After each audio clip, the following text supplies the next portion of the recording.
So thank you for joining us and welcome to this iBox online workshop focusing here on diversity and inclusions.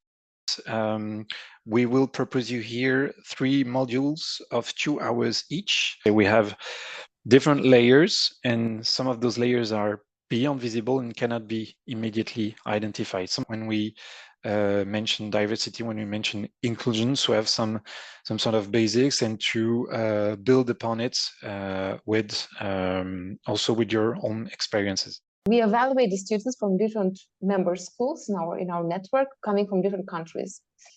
So we try to inform the correctors of the exam papers that the French or the English is not,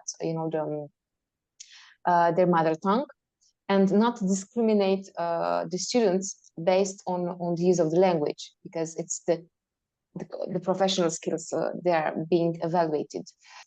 It does makes a lot of difference in the perception and in the ability, because the communication is the way we project our visions and our ideas. And so by the time we manage to change the language, we also change the way we, our synapses works.